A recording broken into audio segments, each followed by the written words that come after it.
حق سبحانہ و تعالیٰ خیر ہے اور خیر محض، اس نے جو کچھ پیدا کیا خیر محض ہے، کوئی چیز اللہ نے شر پیدا نہیں کی۔ شیطان کا وجود بھی شر نہیں ہے، جہنم کا وجود بھی شر نہیں ہے، کسی چیز کا وجود بحیثیت وجود شر نہیں ہے۔ شیطان ہماری عقل کے ارتقاء کے لیے بہت ضروری وجود ہے۔ شیطان نہ ہوتا تو عقل انسانی کامل نہیں ہو سکتی تھی۔ کیسے؟ آپ نے تجربہ کیا ہوگا، امتحان کے بعض پرچے ایسے ہوتے ہیں کہ ایک سوال ہے اور نیچے کئی جواب لکھے ہوتے ہیں، اس میں ایک جواب صحیح ہوتا ہے اور 2-3 غلط جواب ہوتے ہیں۔ یہ کون لکھ رہا ہے؟ ممتحن خود۔ یہ کس لیے لکھ رہا ہے؟ کس لیے لکھ رہا ہے؟ ممتحن خود کس لیے لکھ رہا ہے غلط جواب؟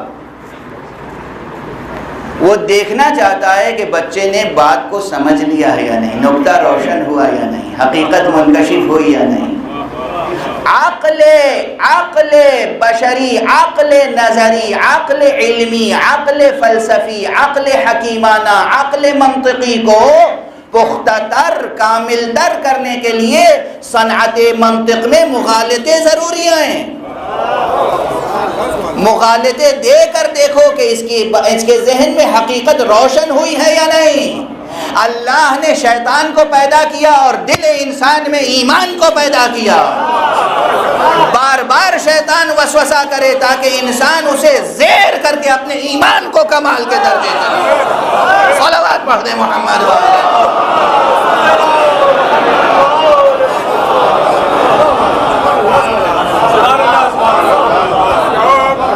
وجود شیطان اس سے زیادہ نہیں ہے۔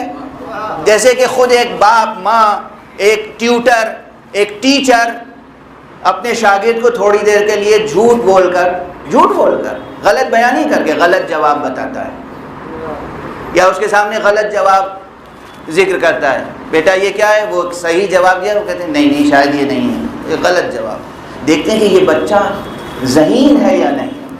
مقصد یہ نہیں کہ بچہ گمراہ ہو جائے، مقصد یہ ہے کہ بچہ اتنا پختہ ہو جائے کہ ہر گمراہی کو زیر کر سکے۔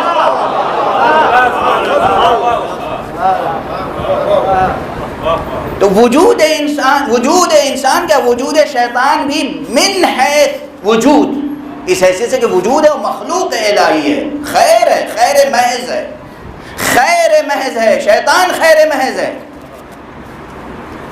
سورہ مبارکہ رحمان کے بارے میں لوگ سوال کرتے ہیں کہ جناب سورہ رحمان، اس میں بار بار آتا ہے فَبِأَيِّ آلَاءِ رَبِّكُمَا تُكَذِّبَانِ فَبِأَيِّ آلَاءِ رَبِّكُمَا تُكَذِّبَانِ، تم اپنے پروردگار کی کن کن نعمتوں کو جھٹلاؤ گے، اور بیچ میں جو ہے وہ جہنم کا تذکرہ بھی آتا ہے۔ تو کیا جہنم نعمت ہے؟ جہنم نعمت ہے۔ ہر وہ چیز جو انسان کو، جس کا تصور انسان کو برائی سے روکے اور نیکی تک لے جائے، وہ نعمت ہے، لطف ہے، کرم ہے۔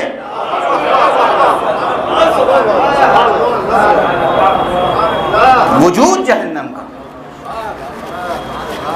ہر اعتبار سے کرم ہے، لطف ہے، نعمت ہے۔ جہنم اس میں مبارک رحمان کی تجلی ہے، رحیمیت کی تجلی بہشت ہے۔ بسم اللہ الرحمن الرحیم میں 2 اسم ہے نا، رحمان اور رحیم۔ رحمان کی تجلیاں یہ کائنات اور اس کے ساتھ جہنم۔ سمجھ میں آئے گی بات آسانی سے؟ مشکل ہے نا، قبول کر لیجئے، سوچتے رہیے گا۔ شیطان نعمت ہے، جہنم نعمت ہے، البتہ جو جس لائق ہوتا ہے اس کو ویسی ہی چیز تو دی جاتی ہے نا۔ اب بہت پہلے بھی میں نے ایک مثال دی تھی، میں دہرا دوں وہ مثال تاکہ یہ جہنم کا مسئلہ اور واضح اور روشن ہو جائے۔ ایک ایسے ماں باپ کا تصور کیجئے کہ جس کے 2 بیٹے ہوں، ایک بیٹا نہایت لائق، خوش ذوق، تربیت یافتہ، اور ایک بیٹا جو تربیت کی کمی سے یا غفلت سے یا اپنی ضد سے یا جہالت سے یا صحبت کی خرابی سے کسی اعتبار سے بگڑ گیا، بدذوق ہو گیا، یا جنون کا شکار ہو گیا. جنون کی بھی قسمیں ہیں. مجنون ہو گیا، دیوانہ ہے. یہ دو بیٹے ایک ہی ماں باپ کے ہیں، ایک ہی گھر میں رہ رہے ہیں. جو لائق بیٹا ہے اسے ڈائننگ ٹیبل پر سجا کر کھانا پیش کرتی ہے ماں، اور وہ خوش ہو کے کھاتا ہے اور ماں کا شکرانے میں ہاتھ چومتا ہے. اور جو دیوانہ بیٹا ہے، اچھے سے اچھا کھانا اسے دیجئے تو وہ جا کر زمین پہ اڈیل دیتا ہے اور پھر کھاتا ہے. ٹھیک ہے. یہ بیٹا جو دیوانہ ہو گیا کسی بھی اعتبار سے، اسے ماں قتل کرے گی؟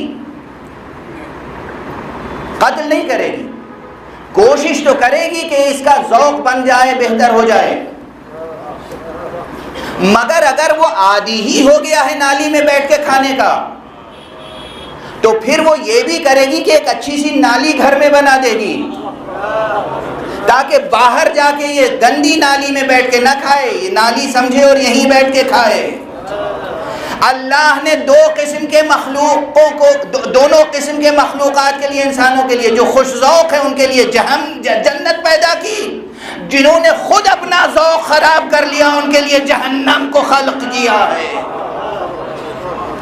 تو یہ خلق کرنا جہنم کا خود محبت ربوبی کا تقاضا ہے.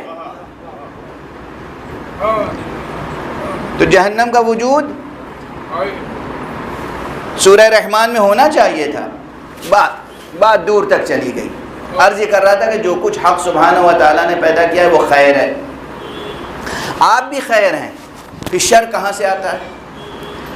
حکمت میں اور فلسفے میں یہ بات کہی گئی ہے کہ شر وجود میں آتا ہے، وجود رکھتا ہی نہیں. شر تو ایک امر انتزاعی ہے، یعنی اعدام سے شر وجود میں آتا ہے. جو چیز نہیں ہے نا، ہماری حد جہاں ختم ہوتی ہے وہاں سے شر وجود میں آتا ہے، ہمیں محسوس ہوتا ہے. جہالت شر ہے. جہالت کوئی چیز ہے؟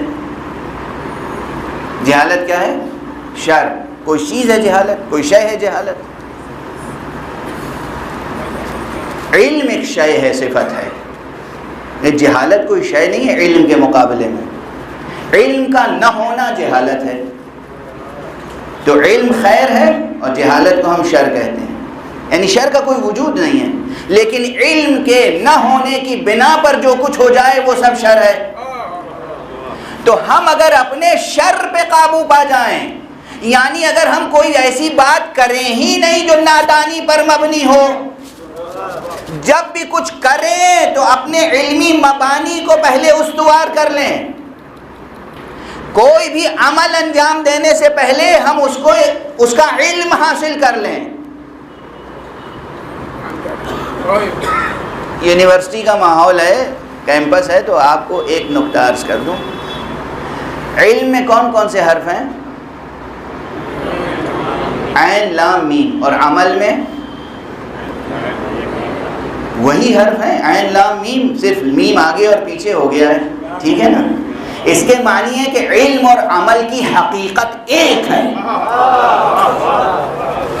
جب بھی ہمیں کوئی فعل انجام دینا ہو، کوئی ایکٹیویٹی انجام دینی ہو، کوئی حرکت، کوئی تحریک، کچھ کرنا ہو تو پہلے علم حاصل کرنا چاہیے. علم کی روشنی میں جو کچھ ہم کریں گے اسی کو کہا جائے گا عمل، ورنہ وہ عمل نہیں، عبث ہو جائے گا. عبث. علم ضروری ہے. اگر ہم یہ طریقہ اختیار کر لیں کہ جو کریں گے پہلے اس کا علم حاصل کر لیں تو کبھی ہمارے وجود سے شر وجود میں نہیں آئے گا. امام معصوم کا جملہ ہے. امام فرماتے ہیں کہ اگر جاہل خاموش رہتا تو انسانوں میں فتنہ کبھی پیدا نہ ہوتا. ہوتا کیا ہے؟ عام طور پہ علماء خاموش رہتے ہیں اور ہر اسٹیج پر، ہر ممبر پر، ہر مائک پر ماشاءاللہ ماشاءاللہ جہالتیں چیخ رہی ہیں اور دانشمندیاں چپ کا روزہ رکھے ہوئے ہیں. یہ ہے المیہ اس وقت جو المیہ ہے انسانیت کا، بشریت کا، انسانی معاشرے کا، وہ یہ ہے۔ دانشمندوں کو خاموش کر دیا جاتا ہے یا کہیں وہ خود خاموش ہو جاتے ہیں، اور جہلا ایک اضطراب ہوتا ہے ان کے اندر اظہار خودی کا، ہم بھی کچھ ہیں، ہمیں بھی پہچانا جائے۔ یہ بے چینی جاہلوں میں زیادہ ہوتی ہے۔ جو کچھ بھی کریں، جو کچھ بھی کریں، دین کا یا دنیا کا، پہلے جا کے دیکھ لیں کہ اس کی علمی بنیاد کیا ہے۔ علم کی روشنی میں عمل کریں گے تو کبھی شر وجود میں نہیں آئے گا۔ بس تو بشر ہونے کی حیثیت سے کوشش کیجئے کہ آپ اپنے شر پہ غالب آ جائیں، اور شر پہ غالب آنے کے لیے اگرچہ خطیبانہ جملہ ہے لیکن بہت بڑی حقیقت ہے کہ آپ اپنے بے کو تقویت دیں، اور پہلا ہی حرف با جو ہے یہ تقویت پائے گا اگر بائے بسم اللہ سے وابستہ ہو جائے، یعنی اگر باب مدینۃ العلم سے وابستہ ہو جائے۔ صلوات پڑھ